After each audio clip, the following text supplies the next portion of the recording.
She had the name. She had the power. She had everything WWE could offer.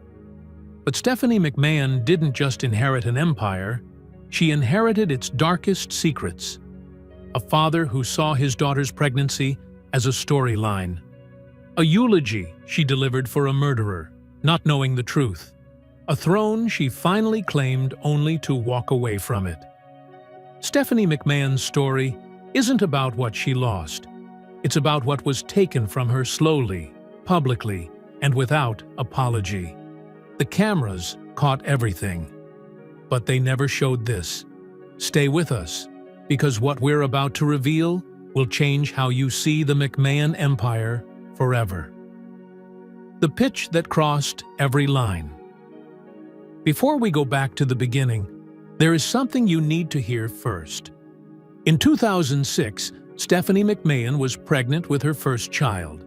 See, she was also vice president of creative writing at WWE, the person responsible for shaping the stories that millions of fans watched every single week. That year, her father came to her with a storyline idea. The 2024 Netflix documentary series Mr. McMahon documented the moment in uncomfortable detail. In episode 4, Vince McMahon casually reveals that one of his creative pitches was that Stephanie's character had been impregnated by his own character. Her father's character, her real pregnancy, his idea. He laughed about it in the documentary. He acknowledged it was rejected, but the pitch existed. Think about what that means for a moment. Stephanie was not just pregnant on paper. She was visibly, physically pregnant. And her father, the man who built the company, the man who signed the paychecks, and the man whose name was on the building sat across from her and said, "Let's make this a story about me and you."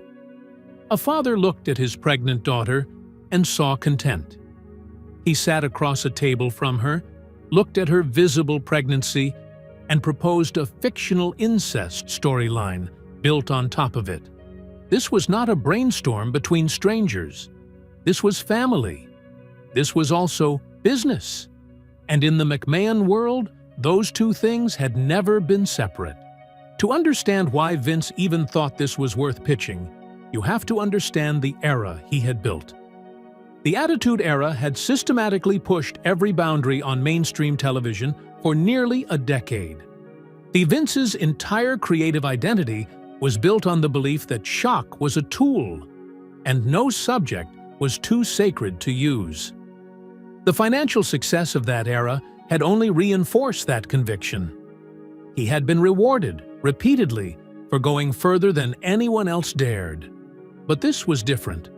This was not a shock segment involving performers who had signed contracts for exactly that kind of content. This was his daughter. This was her body. This was her child. Stephanie rejected it immediately. She called it disgusting. She argued it had no entertainment value whatsoever. This was one of the very few times she openly defied her father on a creative decision, and the weight of that defiance was real. Vince McMahon was not just her father. He was the chairman, the final authority on every story that made it to air. And saying no to him carried professional risk on top of personal confrontation. It was not a disagreement between equals. It never had been. But Vince did not stop. He countered with a revised version. Shane McMahon's character was the fictional father.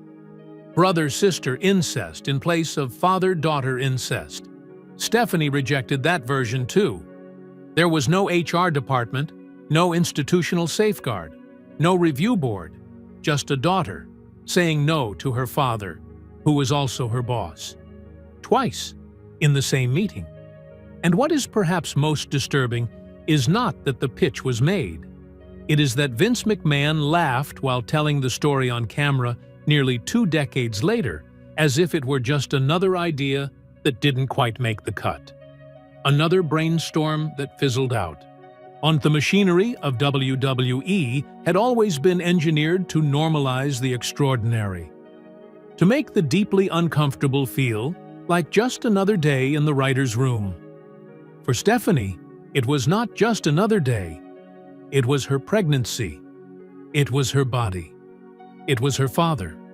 There was no HR department, no institutional safeguard, no review board, just a daughter saying no to her father, who was also her boss. And that was not even the worst moment of her career. That came 1 year later. The Chris Benoit tragedy. On June 25, 2007, the bodies of Chris Benoit, his wife Nancy, and their 7-year-old son Daniel were discovered at their home in Fayetteville, Georgia. Chris Benoit was one of the most respected performers in professional wrestling history. He won the World Heavyweight Championship at WrestleMania 20 in 2004 in a celebrated triple threat match against Triple H and Shawn Michaels. He was regarded as technically gifted, disciplined, and deeply committed to his craft. The full truth was far darker. The murders had unfolded across 3 days. On Friday, June 22nd, Benoit strangled his wife, Nancy, and placed a Bible beside her body. On Saturday, he smothered his 7-year-old son, Daniel, in his bedroom, again leaving a Bible nearby. Daniel had Fragile X syndrome, a developmental condition. On Sunday, Benoit hanged himself in the basement using a cable from a weight machine.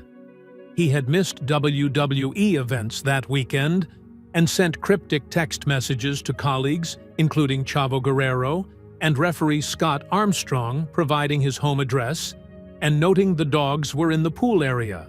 And those who received the messages assumed a family emergency. They were right, in the worst possible way. When the bodies were found on Monday afternoon, WWE did not yet have the full picture. The company was preparing for that night's Monday Night Raw, which had been scheduled to feature the scripted death of Vince McMahon's character in a limousine explosion. That storyline was scrapped immediately. In its place, Vince McMahon turned the entire 3-hour broadcast into a tribute to Benoit and his family. Backstage, several wrestlers, including JBL, The Undertaker, and Steve Austin, confronted Vince directly, warning him that Benoit might be responsible for the deaths. Early indicators of foul play were already circulating before the show finished airing. Vince went forward anyway. Stephanie McMahon, then 30 years old, has recorded one of the most emotionally raw segments of the entire broadcast. She had known Benoit for years through her work at WWE. She was a new mother herself. Her daughter Aurora Rose had been born just the year before. She spoke about Benoit with unguarded, visible grief. She described how he had congratulated her on her marriage to Triple H, how excited he always seemed when he talked about his children, how his warmth as a father had always struck her as one of his most defining qualities away from the ring. She was not performing. She was not delivering a corporate statement. She was a friend speaking about a friend, a mother speaking about a man she genuinely believed was a devoted father. She fought back tears on camera. Her voice broke more than once. Now, what Stephanie did not know, what no one inside WWE fully understood while the cameras were rolling, was that Chris Benoit had already murdered his wife and his 7-year-old son. By the time the broadcast ended, ESPN was reporting the deaths as homicides. Full confirmation came overnight. Stephanie McMahon had gone on national television, wept openly for a man she called her friend, praised his devotion to the children he had killed, and done so in front of millions of people who would soon learn what she did not yet know. WWE's response was immediate and total. Benoit's name was removed from the company's website. The tribute episode was pulled from all replays, excluded from the WWE Network, and later from Peacock. His merchandise was discontinued. His name became something the company simply did not say, and that policy remains in place nearly 2 decades later. Autopsies revealed severe brain damage consistent with chronic traumatic encephalopathy, CTE. Benoit's brain tissue was compared to that of an 85-year-old Alzheimer's patient. Decades of high-impact in-ring work, including his signature diving headbutt performed hundreds of times throughout his career, had caused cumulative neurological damage that no one inside WWE had monitored or prevented. For Stephanie, the fallout reached far deeper than any corporate reputation. Her eulogy, sincere, heartfelt, completely honest in the moment, had been transformed into something she could never undo, never fully explain, and never revisit without confronting the gap between what she said and what had actually happened. And she had praised a murderer's love for the family he had destroyed, while those children's bodies were already at the medical examiner's office. Stephanie has rarely spoken publicly about the Benoit incident since. The silence is its own kind of answer. Now, to understand how Stephanie McMahon ended up in that room, at that desk, carrying that weight, you have to go back to the beginning. Born into the machine. Stephanie McMahon was born on September 24, 1976. Her father was Vince McMahon. Her mother was Linda McMahon. And from the very first day, the wrestling business was not something the family went to, it was something they lived inside. Vince had taken over the World Wrestling Federation in the early 1980s from his own father, Vincent J. McMahon. What he inherited was a small regional promotion. What he built was a global empire. He created WrestleMania. He signed the television deals that turned Saturday Night Wrestling into prime-time entertainment. He expanded WWE from a northeastern circuit into a company with fans on every continent. Linda McMahon managed the business side with precision. She eventually became CEO of the company. She later ran twice for the U.S. Senate in Connecticut. She was never just a background figure, she was a core part of how the company operated. And in the middle of all of this were two children, Shane, born in 1970, and Stephanie, born 6 years later. Shane has spoken about helping set up wrestling rings as a teenager. Stephanie attended board meetings as a child. There were no birthday parties without business talk.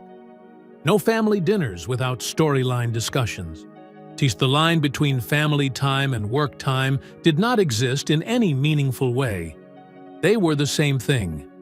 In professional wrestling, there is a concept called kayfabe, the practice of maintaining the illusion between what is scripted and what is real, even when the cameras are off. For most wrestlers, kayfabe is a professional obligation. For the McMahon family, kayfabe was the architecture of daily life. Personal milestones became storyline material, a pregnancy, a wedding, a real family argument. All of it was potential content for the show. Stephanie has described growing up inside WWE as existing in a pressure cooker. Every decision, every relationship, every emotion existed within the pull of the company. And the man at the center of that pressure cooker was her father, the chairman, the creative force, seeks, and the final authority on everything. That dynamic father and boss living in the same body, making the same decisions would shape every chapter of Stephanie's life for decades. The girl on screen. Stephanie McMahon made her WWE on-screen debut in 1999 at the age of 22. The timing could not have been more intense.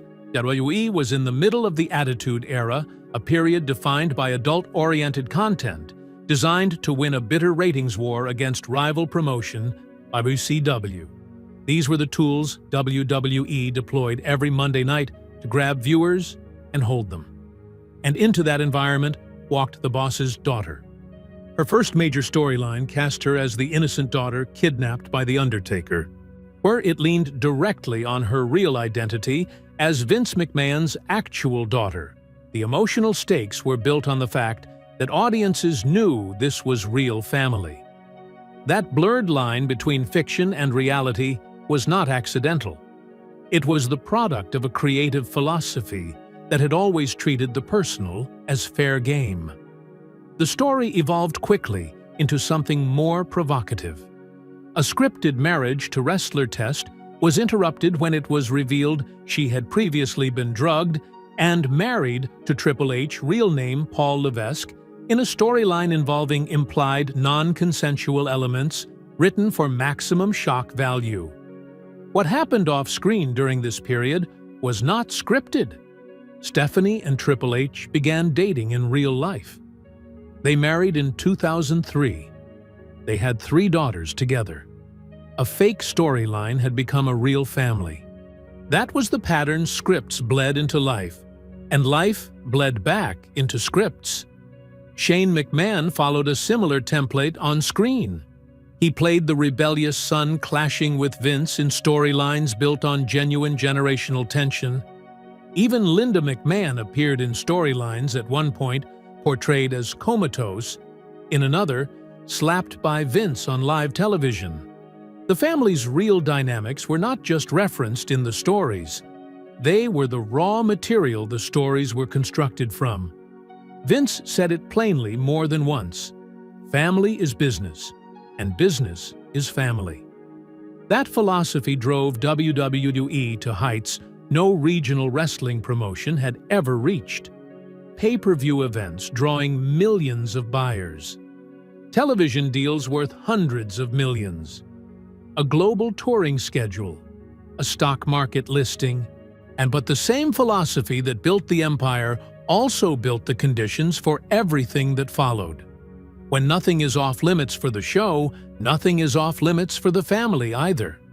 And when the man who runs the show is also the man who runs the family, there is no one above him to draw the line.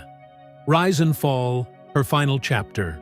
In the years following the Benoit tragedy, Stephanie McMahon rose through WWE's corporate structure with a quiet, focused determination. Whatever she had witnessed and carried from that period, she channeled it into building something different from the culture she had inherited. She became Chief Brand Officer. She championed the women's revolution, a genuine internal transformation that gave female performers longer matches, higher-profile storylines, and narratives built on athletic accomplishment rather than appearance. Women headlined WrestleMania for the first time. Championship divisions were rebuilt. Female performers were treated, at least on screen, as athletes first. Stephanie was among its most passionate advocates inside the company. The change was real and measurable, a meaningful departure from the era that had defined her early career, when women in WWE were frequently props for male storylines rather than competitors in their own right. She also worked to strengthen WWE's wellness policy after 2007, pushing for stricter drug testing and concussion screening protocols. Chair shots to the head were banned. Medical oversight was expanded. The critics pointed out these reforms were entirely reactive. The company had ignored decades of clear warning signs before Benoit forced the issue, but the changes themselves were real. Then, in 2022, a sex trafficking lawsuit was filed against Vince McMahon. The allegations were devastating. They described a pattern of behavior by the company's chairman that shook WWE to its foundation. Vince resigned. Stephanie stepped in as co-CEO alongside Nick Khan.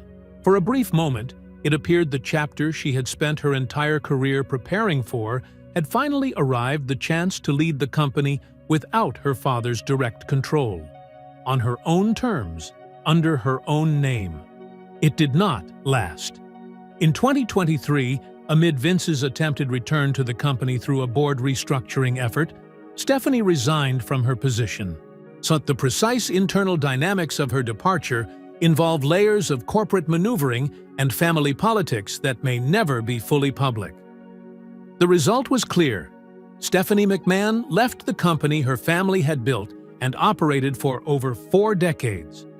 WWE was subsequently merged into TKO Group Holdings, combined with UFC under the Endeavor umbrella.